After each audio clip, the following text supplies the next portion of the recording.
Hello विद्यार्थियों, स्वागत है आप सभी का एक बार फिर से जेएच एग्जाम्प्लेक्स यूट्यूब चैनल पर। आज हम लोग फिर से एक बार करने वाले हैं मोस्ट इम्पोर्टेंट क्वेश्चन सीरीज का। ये हमारा इकोनॉमिक्स का सेमेस्टर 1 का है और यहाँ पर देखिएगा मेजर और माइनर पेपर के लिए हम बात कर रहे हैं। एमडीसी के लिए जो वो कई सारे लेक्चर्स अपडेट हो चुके हैं। मेजर माइनर का ये जो है वो आज हम लोग जो है अगला यहाँ पर क्वेश्चन लेने वाले हैं जो कि बहुत ही इंपॉर्टेंट है। थ्योरी ऑफ डिमांड से यहाँ पर हम लोग टॉपिक को लेंगे। ये देख लीजिए, जिसमें कि हम लोग सबसे पहले देखेंगे मांग फलन। मांग फलन या फिर डिमांड फंक्शन क्या होता है, आइए समझते हैं। उसके बाद हम लोग इसी वीडियो लेक्चर में देखेंगे कि मांग का नियम किसे कहा जाता है, और यहाँ पर हम लोग देखेंगे मांग की रेखा पर गति क्या होता है। मांग की रेखा पर जब हम लोग गति देखेंगे तो दो स्थितियां प्राप्त होगा, मांग का संकुचन और मांग का विस्तार। तो इन सारी चीजों को हम लोग यहाँ पर कवर करने वाले हैं और बहुत ही इंपॉर्टेंट है। कई बार रिपीट करके क्वेश्चन पूछे जाते हैं, लेकिन यहाँ पर जो कंसेप्ट है ना मांग का नियम या फिर जो है मांग का सिद्धांत, उसको समझने के लिए आप पिछली वीडियो को एक बार जरूर से जरूर जाकर के देख लीजिए, जहां पर हमने मांग को प्रभावित करने वाले बहुत सारे कारक बताया था कि किन किन वजहों से मांग प्रभावित होता है। ठीक है, तो उस टॉपिक के साथ अगर इसको रिलेट करेंगे तो आपको ज्यादा अच्छे से और जल्दी समझ में आएगा। यहाँ पर देखिएगा, अगर आप कंटिन्यू हैं उस वीडियो के साथ, यानी कि पिछली वीडियो को आपने देखा है और यहाँ पर अब देख रहे हैं, तो निश्चित ही जल्दी आपको समझ में आएगा। ध्यान से देखिए, सबसे पहले हम लोग लेंगे मांग फलन यानी कि डिमांड फंक्शन। मांग फलन होता क्या है ना। मांग फलन का सही मतलब है कि मांग का संबंध किन किन तत्वों या फिर किन किन कारकों के साथ है। तो हम लोग देख चुके हैं इससे पहले ही वाले वीडियो लेक्चर में कि मांग को कौन कौन से कारक होते हैं जो प्रभावित कर देते हैं। तो इसमें देखिए, मांग फलन का मतलब है कि मांग का संबंध किन किन के साथ में है। तो किसी वस्तु की मांग तथा मांग को प्रभावित करने वाले या फिर निर्धारित करने वाले कारकों के बीच में जो फलनात्मक संबंध पाया जाता है ना, उसी को हम लोग मांग फलन कहते हैं। जैसे समझिए, यहाँ पर इक्वेशन से हमने समीकरण लिखा हुआ है, आप भी इसी तरीके से नोट कर लीजिएगा। ठीक है, कि मांग फलन को हम लोग निम्न समीकरण की मदद से स्पष्ट कर सकते हैं। यहाँ पर हमने क्या दिखाया है, क्वांटिटी ऑफ गुड एक्स, यानी कि एक्स वस्तु की मांग की ये मात्रा है। और यहाँ पर ध्यान दीजिए क्या लिखा हुआ है, फंक्शन लिखा हुआ है, यानी कि संबंध को बता रहा है। किसके साथ में संबंध है भाई, तो एक्स वस्तु की चूंकि मात्रा है, तो एक्स वस्तु का जो मांग है वो एक्स वस्तु के मूल्य के साथ तो प्रभावित तो होगा ही। जैसे मान लीजिए कि कोई एक्स वस्तु यहाँ पर हमने ले लिया और अगर इसका दाम या फिर मूल्य बढ़ जाए तो इस वस्तु की मांग जो है ना सामान्यतः क्या होगा, घट जाएगा। मांग के नियम के अनुसार हम लोग यही चीजें जानते हैं। हालांकि मांग का नियम क्या है आगे और भी अच्छे से क्लियर हो जाएगा, आज हम लोग इसी पर डिटेल में बात भी करने वाले हैं। यहाँ पर देखिए, अगर हम लोग ये देखें कि एक्स वस्तु जो है ना सस्ती हो गई है, तो वस्तु जैसे ही सस्ता होता है तो हम लोग उसकी मांग क्या करते हैं, पहले की अपेक्षा ज्यादा करने लगते हैं। तो यहाँ पर आपने क्या देखा, जो मांग की मात्रा है वो मूल्य की वजह से प्रभावित तो हो रहा है। तो पहला आपने समझ लिया। यहाँ पर जो पी वाई है, तो ये है ना दूसरी वस्तु किसी का मूल्य, यानी कि हो सकता है कि ये संबंधित वस्तु का मूल्य आप कह लीजिए। यानी कि यहाँ पर देखेंगे तो कार का हो सकता है कि मांग की बात कर रहे हैं और यहाँ पर पेट्रोल का मान लीजिए कि मूल्य है, ऐसा कुछ। ठीक है, तो आप इसको डिनोट ऐसे कर सकते हैं, मतलब कि एक वस्तु का मांग है और दूसरी किसी वस्तु का मूल्य, ये संबंधित वस्तु के तौर पर है, मतलब पूरक वस्तु या प्रतिस्थापक वस्तु के तौर पर। तो यहाँ पर सीधे सीधे आप ये समझ लीजिए, जैसे कि हम कह लें कि अगर जो है ना हम कहें कि ये मान लो चाय का मूल्य है, इसका मूल्य चाय का मूल्य, तो अगर चाय महंगा हो जाएगा तो ये जो मांग है, देख रहे हैं, एक दूसरी वस्तु का मांग है यानी कि एक्स गुड्स का, तो यहाँ पर क्या होगा, अगर चाय महंगा हो जाएगा तो कॉफी का जो डिमांड है वो तो बढ़ जाएगा, क्योंकि चाय महंगा हो चुका है तो लोग कॉफी खरीदना पसंद करेंगे। तो यहाँ पर ये जो पी वाई है ये है संबंधित वस्तु का मूल्य, तो इसने भी क्या किया, मांग की मात्रा को प्रभावित किया। यहाँ पर देख लीजिए, वाई का मतलब क्या है, उपभोक्ता की आय, यानी कि कंज्यूमर का इनकम। यहाँ पर हम लोग समझ चुके हैं कि आमदनी जब किसी व्यक्ति का ज्यादा होता है तो सामान्यतः वो किसी किसी वस्तु की मांग ज्यादा करेगा। तो इनकम बढ़ने के साथ उपभोक्ता जिन वस्तुओं की मांग को बढ़ा देता है, या फिर इनकम घटने पर या फिर आय कम होने पर जिन वस्तुओं की मांग को घटा देता है, इसको हम लोग कहते हैं नॉर्मल गुड्स। क्या कहते हैं, नॉर्मल गुड्स कहते हैं, यानी कि सामान्य वस्तु। ठीक है, तो यहाँ पर ये तो समझ आ गया है। अब देखिए यहाँ पर आगे हम क्या कह रहे हैं कि यहाँ पर क्या किया, आई ने जो है वो मांग को प्रभावित कर दिया। ये जो पीई लिखा हुआ है इसका मतलब है एक्सपेक्टेड प्राइस, ठीक है। एक्सपेक्टेड प्राइस मतलब प्रत्याशित कीमत या फिर प्रत्याशित मूल्य। हम लोग ऐसा कभी कभी अनुमान करते हैं ना कि भविष्य में किसी वस्तु का मूल्य बढ़ने वाला है या फिर भविष्य में किसी वस्तु का मूल्य घटने वाला है, तो ये जो मूल्य दिखा रहे हैं हम पीई से, ये वही कीमत है, ठीक है, जिसको हम लोग यहाँ पर कहेंगे एक्सपेक्टेड प्राइस। मान करके चलिए कि हम किसी वस्तु के लिए अनुमान कर रहे हैं कि एक कोई ऐसी वस्तु है जिसका दाम फ्यूचर में क्या होने वाला है, बढ़ने वाला है। अभी बढ़ा नहीं है, अभी तो सस्ते में मिल रहा है, फ्यूचर में बढ़ने वाला है। तो हम लोग क्या करेंगे, हम लोग ये सोचेंगे कि ये तो 2-4 दिन बाद, 10 दिन बाद इसका कीमत बढ़ जाएगा, तो चलिए अभी ही डिमांड इसकी ज्यादा कर लेते हैं। तो ये वही एक्सपेक्टेड प्राइस की हम बात कर रहे हैं। और यहाँ पर प्रत्याशित कीमत भी यानी कि क्या करता है, वस्तु की मांग को प्रभावित करता है। टी का मतलब यहाँ पर आप कह लीजिए टेस्ट, यानी कि उपभोक्ता की रुचि। उपभोक्ता की रुचि या फिर जो टेस्ट ऑफ कंज्यूमर है यहाँ पर कह लीजिए, वो भी मांग को प्रभावित करता है। अगर हमें किसी वस्तु के प्रति अधिक रुचि होती है तो हम उस वस्तु की मांग ज्यादा करते हैं, लेकिन किसी वस्तु के प्रति अगर हमारी रुचि बिल्कुल भी नहीं है, हम इंटरेस्टेड ही नहीं है उस वस्तु के प्रति, तब हम उसकी मांग कम कर देते हैं। तो यहाँ पर कहीं ना कहीं जो उपभोक्ता की रुचि है ये भी मांग को जो है ना प्रभावित करता है। एस का मतलब है सीजन, यानी कि जलवायु और मौसम कह लीजिए, समय और मौसम कह लीजिए, ये भी मांग को प्रभावित कर देता है, ठीक है। तो यहाँ पर कैसे प्रभावित होता है, मान लीजिए कि ठंड का सीजन है तो उस वक्त हम लोग स्वेटर या फिर मफलर, रजाई, कंबल, जैकेट, इन सब की मांग ज्यादा करना शुरू कर देते हैं। लेकिन जैसे ही गर्मी का मौसम आता है तो उस वक्त हम लोग इन सब चीजों की डिमांड करते हैं क्या, तो बिल्कुल भी नहीं, ठीक है। तो यहाँ पर समय और मौसम जो है ना मांग को प्रभावित कर देता है, ठीक है। इसके अलावा है उपयोगिता, यानी कि यूटिलिटी।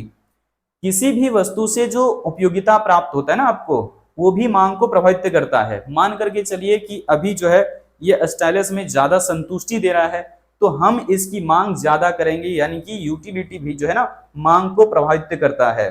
तो इस तरीके से आपने देख लिया है कि मांग को प्रभावित करने वाले यहाँ पर कई सारे कारकों को लिखा गया है, ठीक है, जो कि यहाँ पर देखा आपने किस किस तरीके से नोट हमने किया हुआ है, सब यहाँ पर जो हमने शॉर्ट फॉर्म में इस्तेमाल किया हुआ है सब के बारे में यहाँ पर हमने बता दिया है कि क्यू एक्स का मतलब क्या है, एक्स वस्तु की मांग की मात्रा है।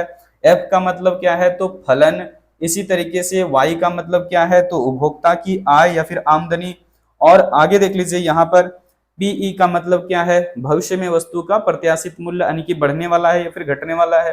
तो इस तरीके से बहुत सारे जो हमने शॉर्ट्स में यहाँ पर इस्तेमाल किया हुआ है सब हमने यहाँ पर बता दिया है। यू का मतलब हमने कहा यूटिलिटी या फिर उपयोगिता है। चलिए आगे बढ़ते हैं यहाँ पर। अब देखिए जितना भी अपने अभी कारक देखा सूत्र में, है ना, समीकरण भी जितना भी अपने कारक को देखा या फिर फैक्टर को देखा, सब कैसे संबंधित हो सकते हैं। जरूरी नहीं है कि सबके साथ जो मांग का संबंध है वो सीधा ही हो या फिर विपरीत ही हो, यहाँ पर दोनों रूपों में हो सकता है। ध्यान दीजिए कैसे कह रहे हैं कि उपरोक्त ये सभी कारक, जितने भी आपने कारक देखा, चाहे तो हम पॉपुलेशन की भी बात कर लें या फिर एक्सपेक्टेड प्राइस की बात कर लें या फिर उपभोक्ता की आमदनी की बात कर लें, ये सब सभी जो है ना जितने भी कारक हैं वस्तु की मांग को प्रभावित या निर्धारित तो करते ही हैं। लेकिन यहाँ पर ध्यान दीजिए इनमें से कुछ कारकों के साथ मांग का जो है ना सीधा संबंध है, यानी कि धनात्मक संबंध है, और कुछ वहीं पर देखें कारकों को हम तो मांग के साथ ना विपरीत संबंध भी आपको नजर आता है या फिर ऋणात्मक संबंध नजर आता है। तो यही है आपका मांग का फलन। मांग फलन का सीधा मतलब क्या निकला कि मांग का संबंध किन किन कारकों के साथ होता है, यानी कि मांग को कौन कौन सी चीजें प्रभावित करता है। तो यहाँ पर हम लोग इसको मांग फलन कहेंगे। अगर आप इसको एक बार देखें इक्वेशन में, तो एक्स वस्तु की मांग की मात्रा है, ये किस पर डिपेंड करेगा, तो ये डिपेंड करेगा कि एक्स वस्तु का मूल्य कितना है ना, निर्भर तो करेगा एक्स वस्तु के मूल्य पर। यहाँ पर देख लीजिए कोई वाई वस्तु है, यानी कि दूसरी वस्तु का मूल्य भी एक दूसरी वस्तु की मांग की मात्रा को प्रभावित कर देता है। उपभोक्ता की आमदनी भी मांग को प्रभावित करता है। देश के अंदर जो जनसंख्या है या फिर पॉपुलेशन है ये भी मांग को प्रभावित करता है। और इसी तरीके से आप एडवर्टाइजमेंट या फिर विज्ञापन वगैरह को भी ले सकते हैं। इस तरीके से कई सारे जो है ना कारक हो सकते हैं, हमारे हिसाब से तो अनलिमिटेड होगा, है ना। चलिए अब यहाँ पर देखते हैं कि क्या हम लोग जो है वो हमेशा से ये देख सकते हैं कि जब भी कीमत किसी वस्तु का बढ़ता है तो मांग घटना ही है।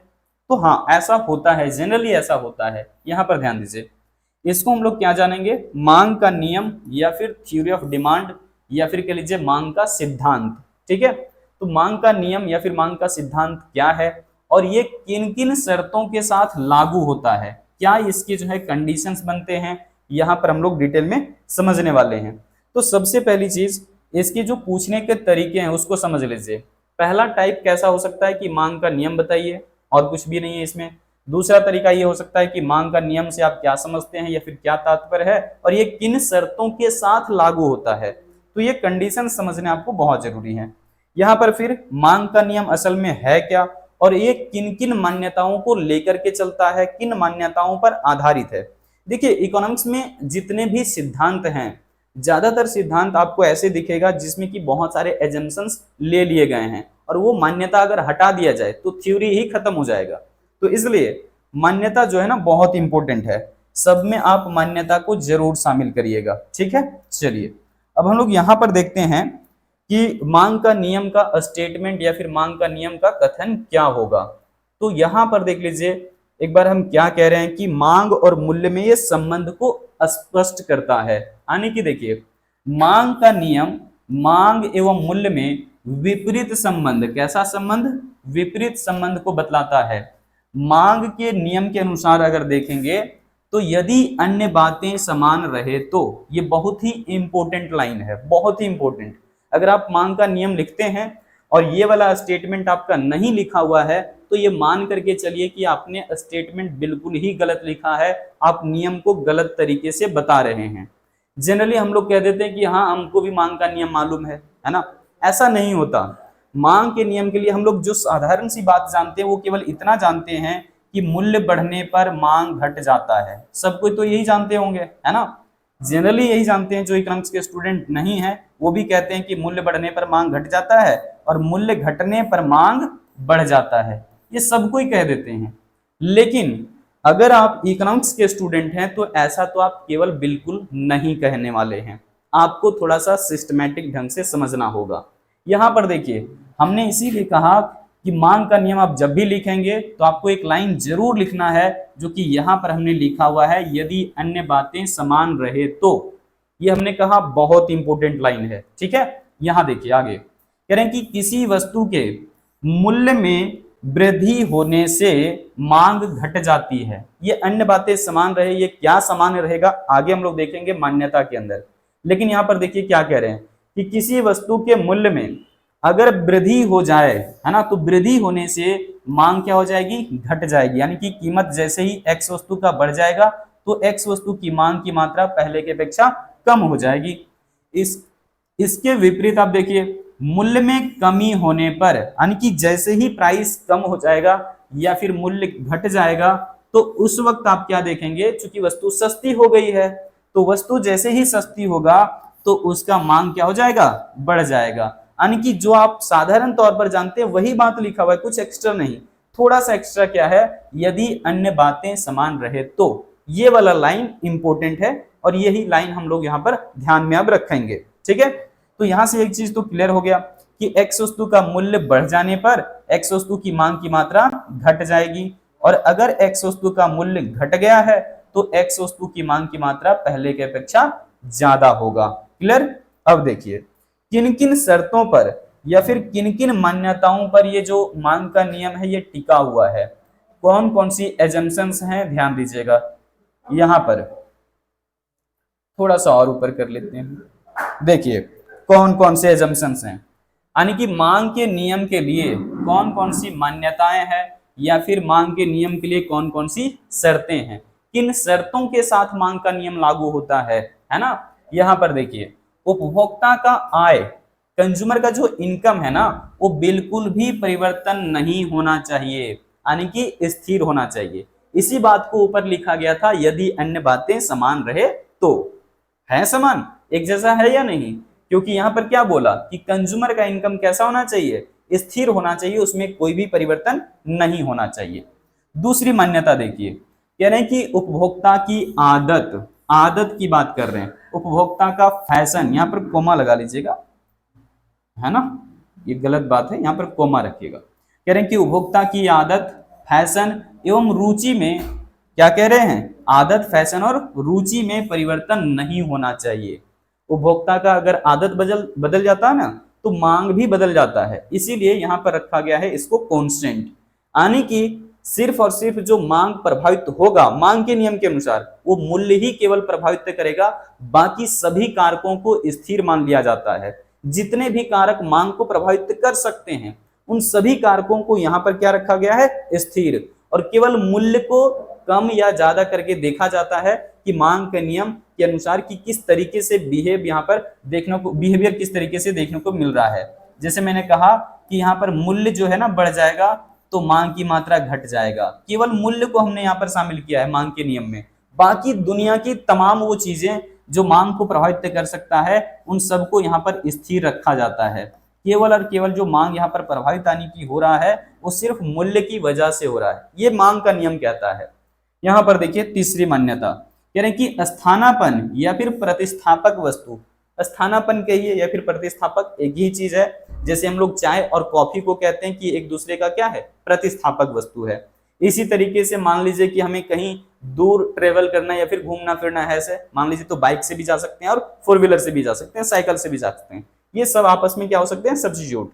इसी तरीके से अगर हम जो है कमीज या फिर शर्ट पहने या फिर उसकी जगह पर टी शर्ट पहन लें, ये आपस में क्या होगा, तो ये प्रतिस्थापक वस्तु होगा। ठीक है, जूते के जगह पर आप चप्पल पहन लीजिए, क्या है ये, प्रतिस्थापक वस्तु, जूता और चप्पल। यहाँ पर देखिए, तो स्थानापन्न या फिर प्रतिस्थापक वस्तुओं की जो कीमत है ना, उन कीमतों में भी परिवर्तन नहीं होना चाहिए, क्योंकि जैसे इनकी कीमत परिवर्तन होता है तो आपने देखा मांग के फलन में ही कि यहाँ पर जो कीमत है वो मांग को प्रभावित कर देगा। ठीक है, इसीलिए इनको स्थिर रखा गया है। आगे देखिए, कह रहे हैं कि जलवायु, बहुत इंपॉर्टेंट बात है, जलवायु, मौसम, ये सब परिवर्तन नहीं होना चाहिए, क्योंकि हमने देख लिया है पहले ही कि समय, मौसम या जलवायु परिवर्तन हो जाने से मांग प्रभावित हो जाता है। जबकि मांग के नियम में यह कहा जा रहा है बार बार कि नहीं नहीं नहीं, सब कारकों में हम परिवर्तन नहीं करेंगे, सिर्फ मूल्य परिवर्तन होने की वजह से मांग परिवर्तन होगा। चलिए आगे देखिए, कह रहे हैं कि जनसंख्या में परिवर्तन नहीं होना चाहिए।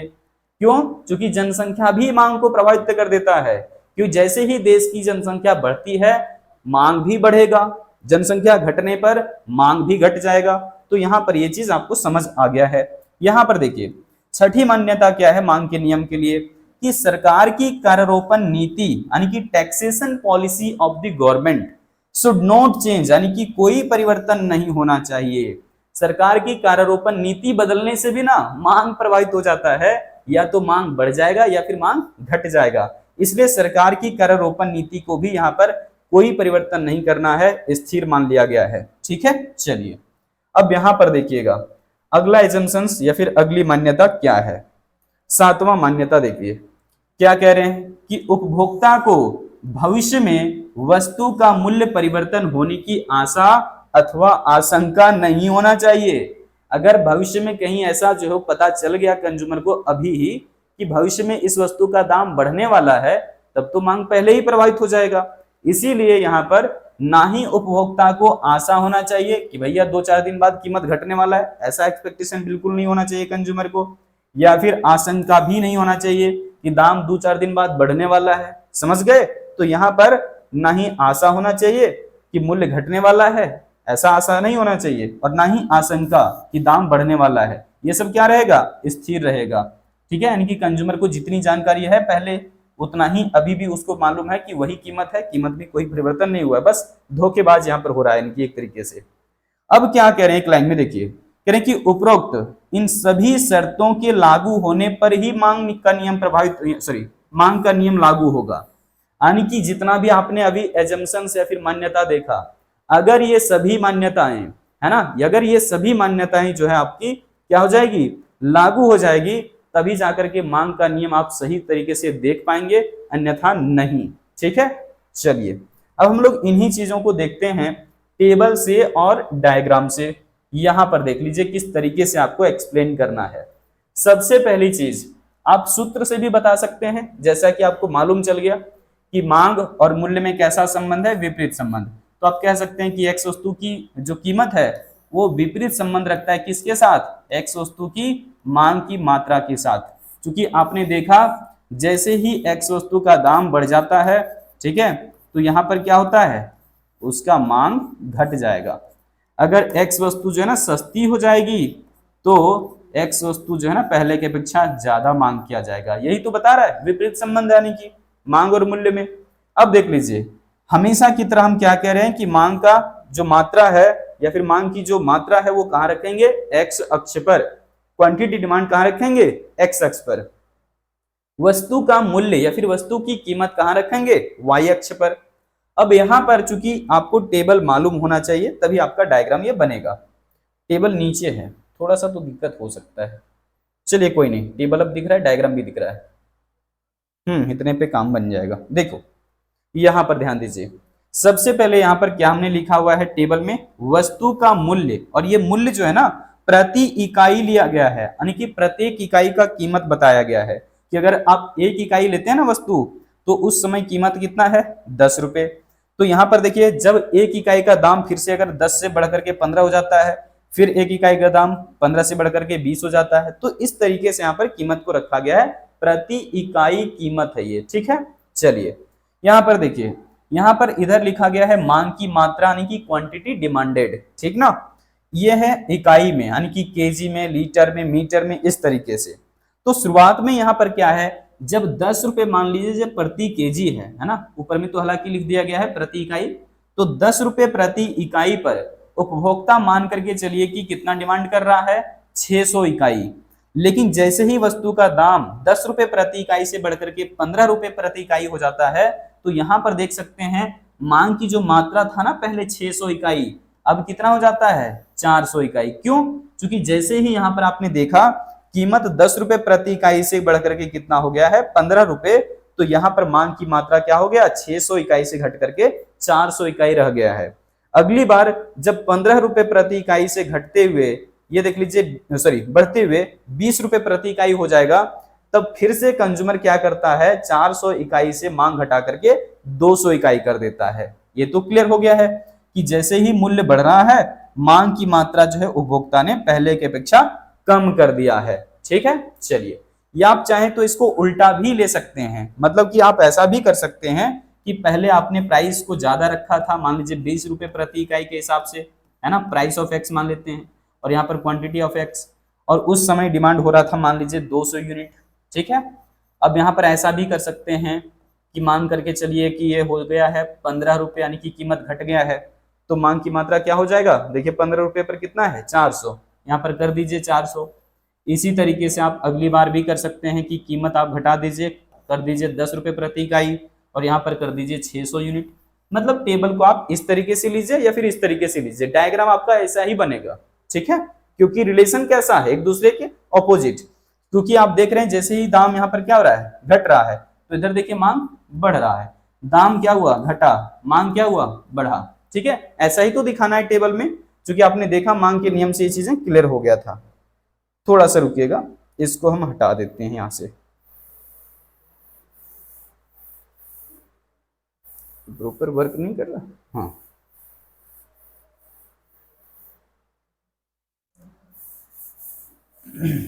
ठीक है। चलिए,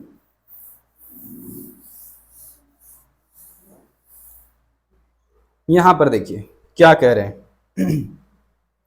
अब शुरुआत में हमने जैसे कहा एक्स अक्ष, वाई अक्ष ये सब ले लीजिए, और एक्स अक्ष पर क्या रहेगा, मांग की मात्रा, वाई अक्ष पर क्या रहेगा, वस्तु का मूल्य, ठीक है ना। अब यहां पर ध्यान दीजिए, सबसे पहले आप कहीं से भी ले सकते हैं, वैसे डेटा जो आपका दिया हुआ है, ठीक है, इसी के हिसाब से लेना है। मान करके चलिए कि हम 10 रुपए प्रति इकाई के हिसाब से ले रहे हैं, तो मूल्य तो वाई अक्ष पर है, उस समय मांग कितना है देख लीजिए, 600 यहाँ पर है, तो मूल्य यहाँ पर देख लीजिए 10 रुपए प्रति इकाई है, सॉरी थोड़ा सा 10 रुपए प्रति इकाई है, तो मांग की मात्रा कितनी है, 600 इकाई। जैसे ही मूल्य 10 रुपए प्रति इकाई से बढ़ जाता है और हो जाता है कितना, 15 रुपए प्रति इकाई, तो मूल्य अगर पहले ये था तो मूल्य ऊपर जाएगा अब, है ना। और मांग की मात्रा कितना हो गया देख लीजिए, पहले 600 था, अब जो है कितना हो गया है, 400, तो यहाँ पर 400 इकाई पर ले आइए इसको, ठीक है। यहाँ पर देखिए जैसे ही आप 15 रुपए से कितना कर देंगे 20 रुपए प्रति इकाई, तो मांग की मात्रा कितना हो गया घट करके 200 इकाई। तो 20 रुपए प्रति इकाई पर मांग की मात्रा 200 इकाई। देखिए जो हमने गैप रखा है ना, हर जगह पर समान अंतर रखा हुआ है। जैसे 0 से लेकर के 100, 100 से 200, 300, 400, 500, 600। अब चाहे तो सीधा 200 का अंतर यहाँ ऐसे रख सकते हैं, कोई दिक्कत वाली बात नहीं है। आपका डेटा जैसा अच्छा लगता है वैसा आप कीजिए।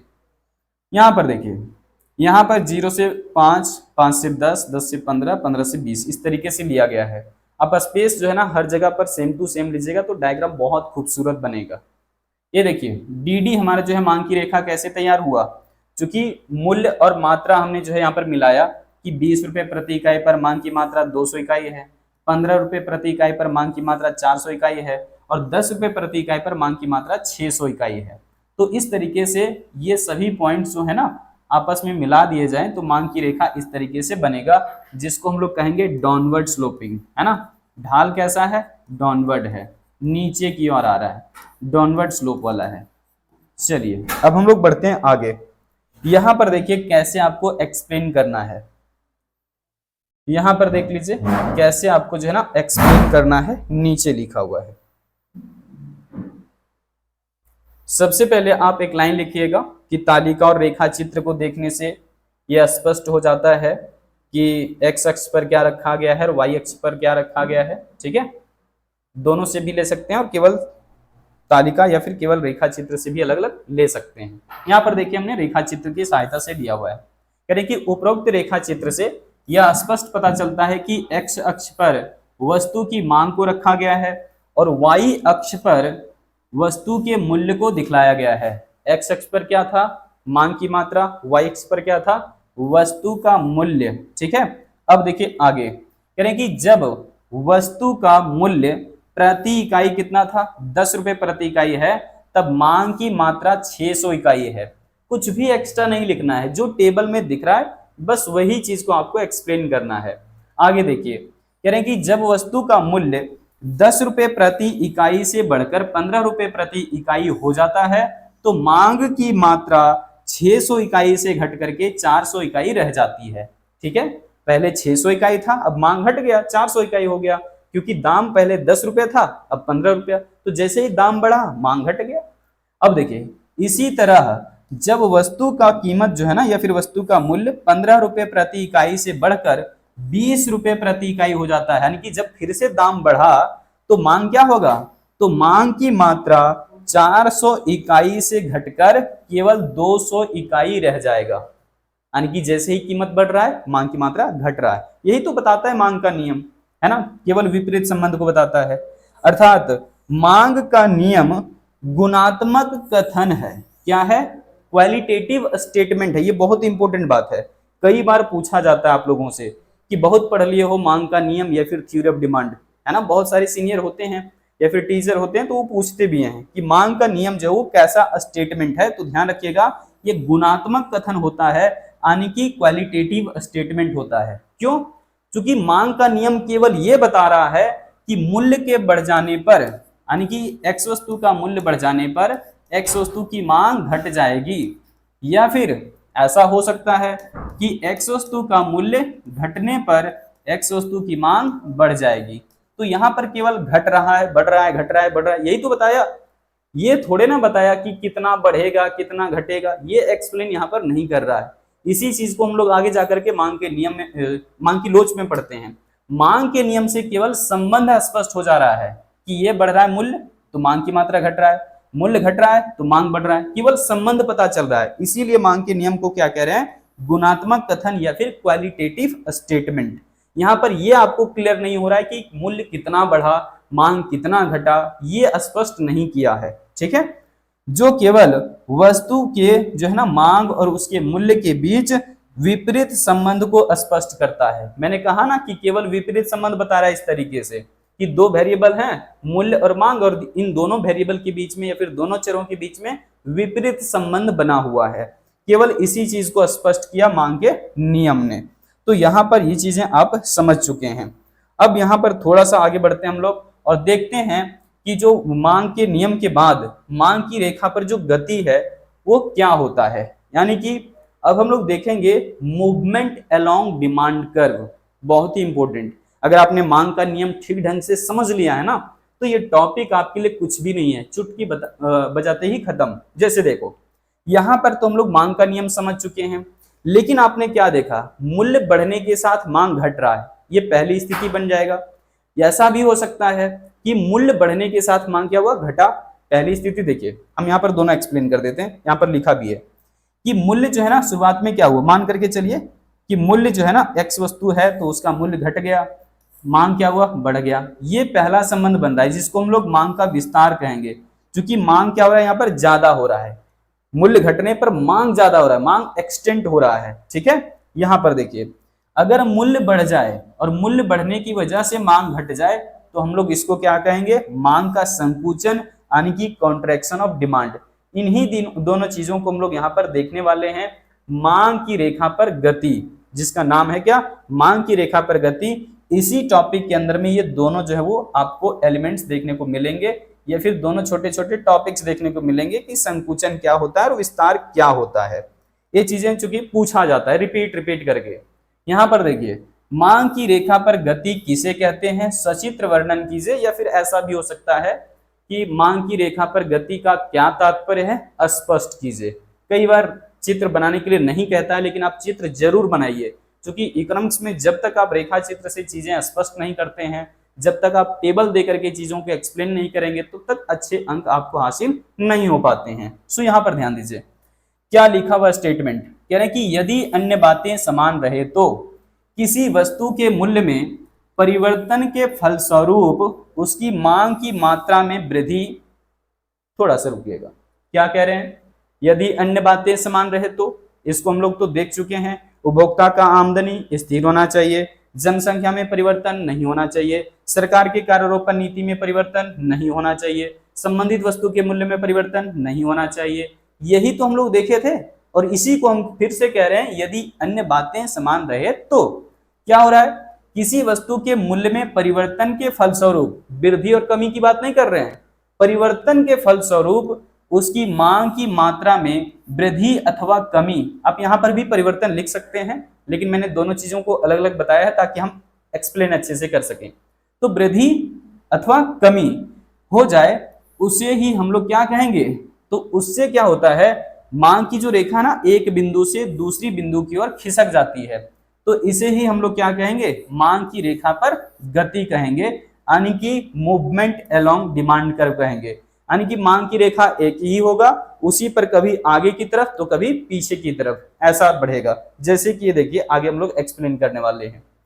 तो ये जो है ना आपका क्या कहलाता है, मांग की मात्रा में परिवर्तन भी कहलाता है, इस बात को ध्यान रखिएगा, मतलब इस नाम से भी इसको हम लोग जान सकते हैं। तो यहां पर आपने देख लिया क्या कि मूल्य में जैसे ही परिवर्तन होता है तो हो सकता है कि मांग या तो बढ़ गया या फिर क्या हुआ, घट गया। तो इसकी वजह से क्या होता है, कह रहे हैं कि जिससे मांग की रेखा एक बिंदु से दूसरी बिंदु की ओर खिसक जाती है, इसे ही मांग की रेखा पर गति कहते हैं, या फिर इसी को मांग की मात्रा में परिवर्तन भी कहते हैं। चलो अब यहां पर हम लोग देखते हैं, इसमें हम लोग टेबल नहीं लेंगे, केवल और केवल डायग्राम से एक्सप्लेन इसको करेंगे, ज्यादा ही बेहतर है। यहां पर देखिए सबसे पहले आपको क्या करना है, फिर से वही कहेंगे, मांग की मात्रा कहां रखना है, एक्स अक्ष पर, मूल्य कहां रखना है, वाई अक्ष पर। पहली स्थिति आप बीचों बीच में दिखा दीजिए तो ज्यादा अच्छा होगा, ताकि आप बढ़ते हुए और घटते हुए दोनों स्थितियों को बता सकें। तो हमने यहाँ पर देखिए वाई अक्ष पर क्या रखा है, मूल्य, और एक्स अक्ष पर क्या है, मांग की मात्रा। अब हम क्या कर रहे हैं, यहाँ पर हमने लाइन दे दिया, ये मूल्य वाला तय हो गया कि ओ से लेकर के पी तक हमारा क्या है, मूल्य तय हो गया है।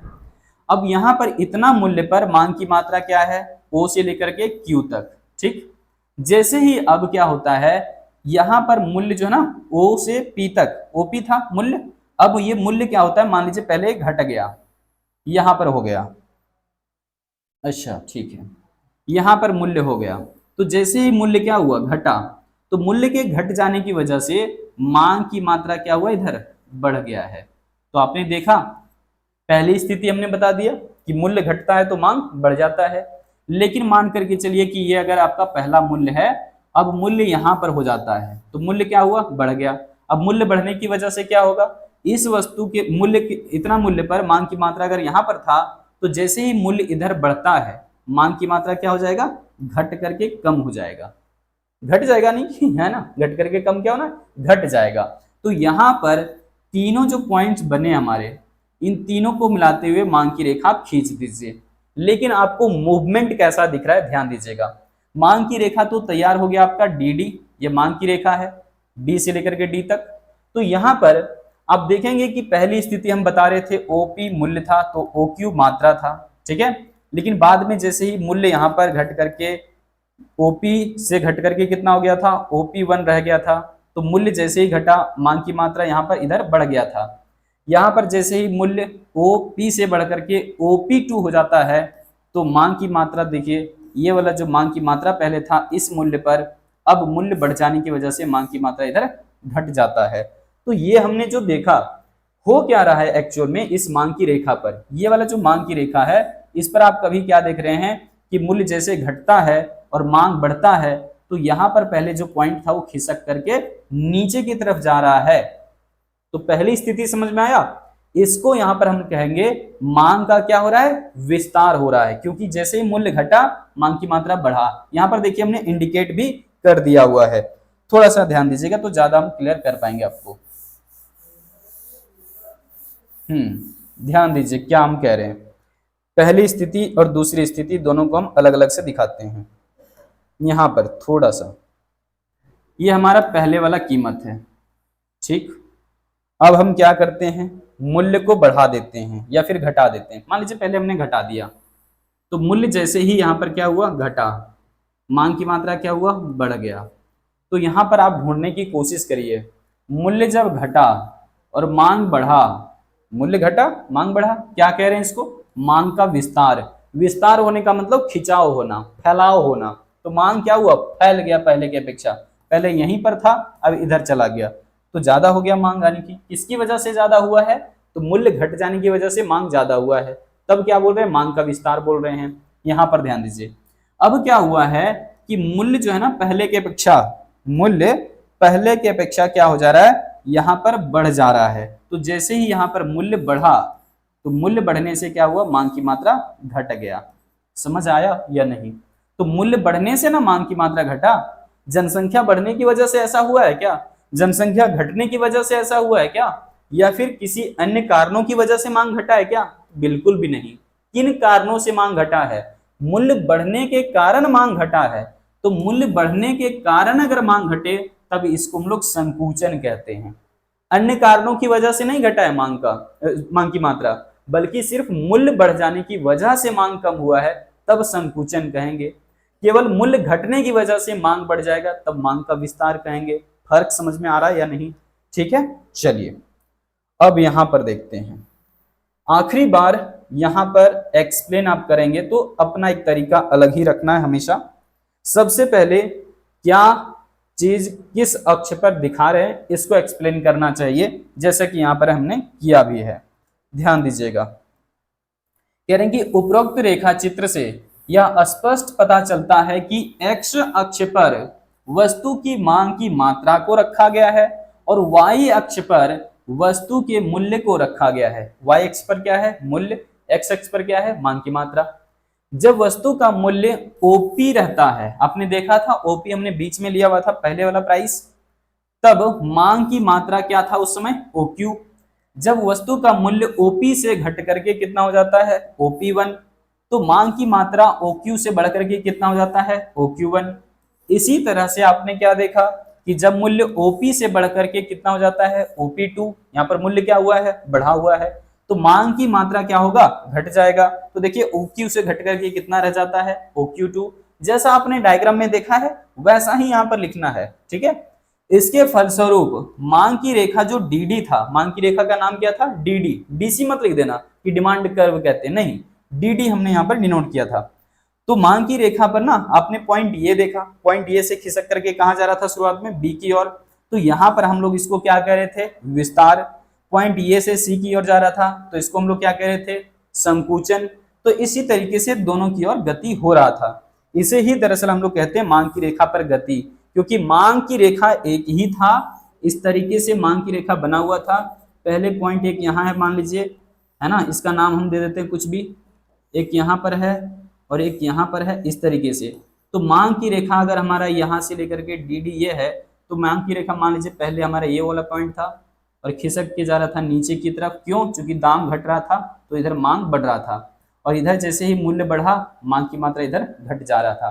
तो यहाँ पर जैसे ही मांग की मात्रा घटता है तो पॉइंट सी बन जाएगा इधर, यानी कि खिसकाव। देखो मांग की रेखा एक ही है, कभी नीचे की तरफ जा रहा है कभी ऊपर। जब नीचे की ओर खिसकाव होता है ना, जब नीचे की ओर गति होता है कह सकते हैं, तो गति यहाँ पर हो रहा है नीचे की तरफ, तो कहेंगे क्या? विस्तार, मांग का विस्तार। ऊपर की तरफ गति होगा तो मांग का संकुचन। चलिए अब यहाँ पर हम लोग बढ़ जाते हैं आगे। ये दोनों चीजें हमने अलग अलग एक्सप्लेन किया हुआ है कि संकुचन कब होता है और विस्तार कब होता है। थोड़ा सा यहाँ पर ध्यान देना होगा। हाँ ठीक है, आ गया है।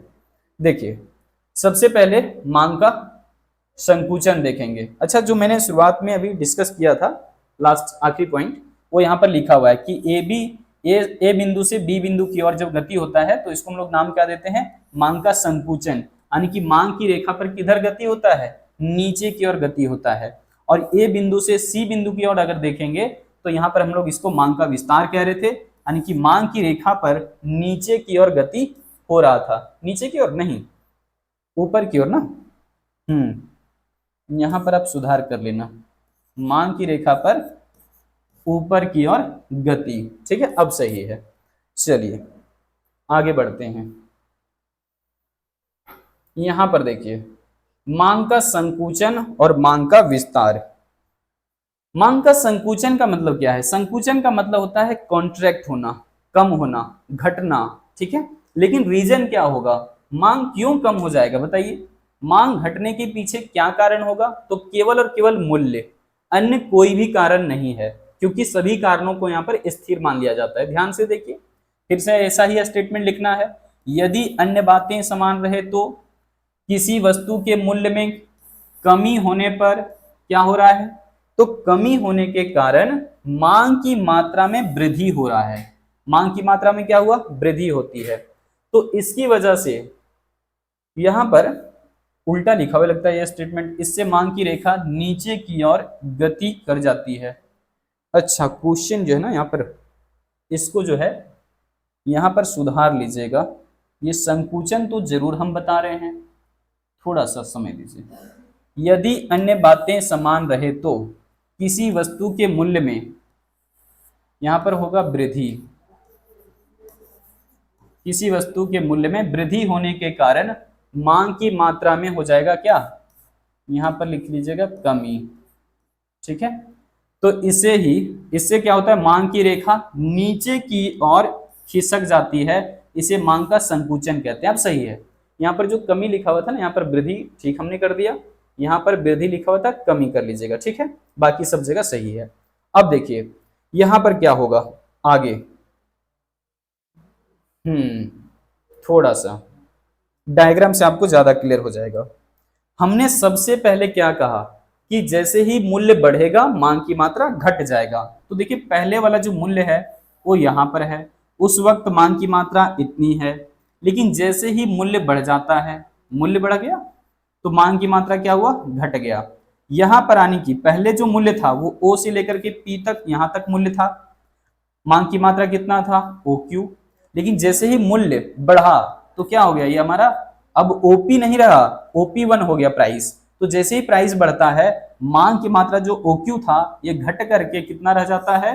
OQ1।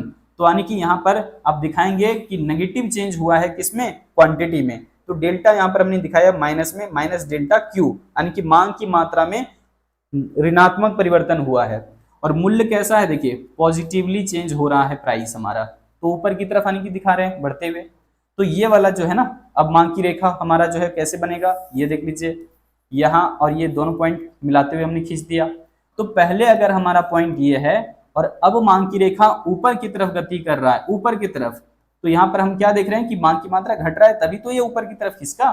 तो यहाँ पर हमने एक्सप्लेन कर दिया है कि बिंदु ए से अगर बी की तरफ जाता है, मांग की रेखा तो एक ही है, एक ही मांग की रेखा पर अगर यहाँ पर पॉइंट ए से बी की तरफ जाएगा तो यहाँ हमने देखो लिखा हुआ ए से बी की ओर जाएगा तो मांग का क्या है, ये संकुचन है, यानी कि कॉन्ट्रैक्शन ऑफ डिमांड है। क्लियर। अब ध्यान से जो चीजें आपको टेबल में जो चीजें आपको डायग्राम में दिखा वही आप यहाँ पर स्पष्ट कर दीजिए लाइन बाय लाइन। ध्यान से देखिए कैसे लिखना है।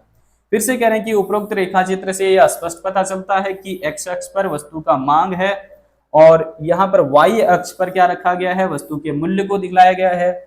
जब वस्तु का जो है ना मूल्य ओपी है तब मांग की मात्रा कितना है, ओक्यू है।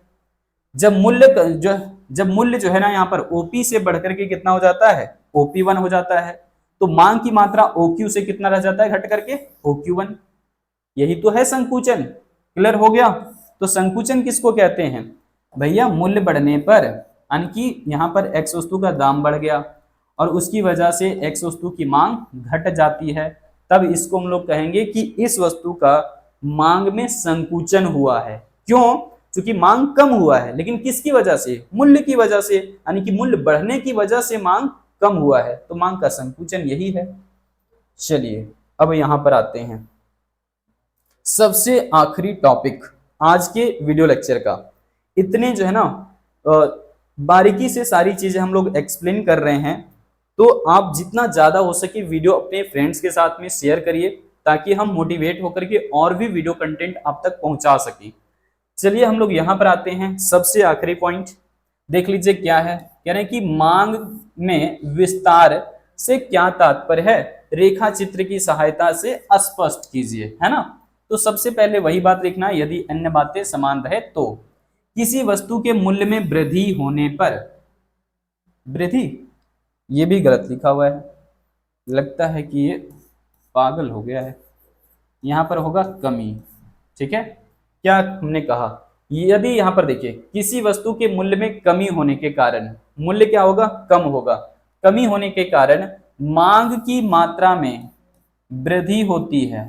क्या होती है, मांग की मात्रा में, इसको सुधार जरूर कर लीजिए, मांग की मात्रा में क्या होती है, वृद्धि होती है। तो इससे क्या होगा, मांग की रेखा ऊपर से नीचे की ओर खिसक जाती है। ये लाइन बिल्कुल सही है, इसे ही मांग का विस्तार कहते हैं। बिल्कुल सही बात। देखिए यहां पर स्पष्ट किया हुआ है, मूल्य घटेगा यानी कि मूल्य कम होगा, कमी है, मूल्य में कमी होने पर मांग की मात्रा क्या होगा, बढ़ जाएगा। देखिए मांग की मात्रा में क्या होगा, वृद्धि होगा, सुधार कर लीजिएगा। ठीक है, आगे देखो। अब यहां पर डायग्राम में आप कैसे दिखाएंगे, जैसा आपने संकुचन के लिए दिखाया बस वैसा ही, लेकिन यहां पर आपको रिलेशन समझते हुए काम करना है कि पहले मूल्य हमारा रहता है यहां पर और मांग की मात्रा रहता है यहां पर। यानी कि ये हमारा ओपी मूल्य था तो मांग की मात्रा है ओक्यू, लेकिन जैसे ही मूल्य ओपी से घट करके ओपी1 हो जाता है तो मांग की मात्रा इधर देखिए कितना हो जाता है, बढ़ करके ओक्यू1 हो जाता है। तो यहां पर आपने क्या देखा कि मूल्य घटने के वजह से मांग की मात्रा यहां पर बढ़ रहा है, बढ़ रहा है तो इसको पॉजिटिव दिखाएंगे। ठीक है, तो यहां पर आप दिखाइएगा प्लस में डेल्टा क्यू। तो ये हुआ क्या, मांग में वृद्धि हुआ है। किसके कारण हुआ है, मांग में वृद्धि किसकी वजह से हुआ है, मूल्य में कमी की वजह से, यानी कि मूल्य घटा तब जाकर के मांग बढ़ा। इसको हम लोग कहते हैं मांग का विस्तार या फिर एक्सटेंशन ऑफ डिमांड। ठीक है, चलिए यहां पर देखिए कह रहे हैं कि उपरोक्त रेखा चित्र से यह स्पष्ट पता चलता है कि एक्स अक्ष पर क्या रखना है, यहाँ पर मांग की मात्रा को, वाई अक्ष पर क्या दिखलाना है आपको, वस्तु की कीमत को या फिर वस्तु के मूल्य को। जब वस्तु का मूल्य क्या होता है, ओपी होता है, तब मांग की मात्रा ओक्यू है। बिल्कुल बात सही। जब मूल्य ओ से लेकर के पी तक है तो मांग की मात्रा उस वक्त कितना है, देख लीजिए ओ से लेकर के क्यू तक। लेकिन जैसे ही मूल्य ओपी से घट करके कितना हो जाता है, ओक्यू, यहाँ पर ओपी1, तो मांग की मात्रा कितना हो जाता है, ओक्यू से बढ़ करके हो जाता है ओक्यू1। वही बात यहाँ पर लिखा हुआ है कि जब मूल्य कितना हो जाता है, ओपी से घटकर ओपी1 हो जाता है, ओपी से घटकर ओपी1 हो जाता है, तो मांग की मात्रा ओक्यू से बढ़कर ओक्यू1 हो जाता है, ओक्यू से बढ़कर ओक्यू1 हो जाता है। इसे ही हम लोग क्या कहते हैं, मांग का विस्तार कहते हैं, यानी कि एक्सटेंशन ऑफ डिमांड कहते हैं। पूरा हमने आपको लाइन बाय लाइन सारी चीजें रीड करके भी बताया, एक्सप्लेन भी किया, जहां पर जैसा जरूरत हुआ वहां पर। लेकिन अगर आप इतने लंबे लंबे लेक्चर्स देख पाते हैं, कंटेंट को समझ पाते हैं, तो जितना ज्यादा हो सके अपने दोस्तों के बीच में वीडियो को शेयर करिए। और यहाँ पर हम क्या कह रहे हैं कि जो भी आपको हम यहाँ पर एक्सप्लेन करते हैं पीडीएफ, ये सारा स्टडी मटेरियल आप फ्री ऑफ कॉस्ट पा सकते हैं, बशर्ते आपको जुड़ना है हमारे टेलीग्राम और व्हाट्सएप चैनल के साथ में। बिल्कुल फ्री ऑफ कॉस्ट सारी जो है आपको कंटेंट अवेलेबल हो जाते हैं। तो फटाफट से जो है आप जितना ज्यादा आपसे संभव हो सके अपने दोस्तों के बीच में इस वीडियो को शेयर करिए। और बाकी लेक्चर्स इससे पहले जो हम लोगों ने किया हुआ था सबका लिंक चूंकि इस वीडियो के डिस्क्रिप्शन बॉक्स में दिया हुआ है, एक एक करके जाकर के अगर आपने वीडियो नहीं देखा है तो जाकर के देखिए सारी चीजें। और बाकी सब्जेक्ट्स के लिए भी यहाँ पर जो है क्लासेस ली जा रही हैं जेएच एग्जाम्प्लेक्स यूट्यूब चैनल पर। तो फिर से मिलते हैं हम अगली वीडियो अपडेट के साथ। आज रखते हैं इतना ही। जय हिंद।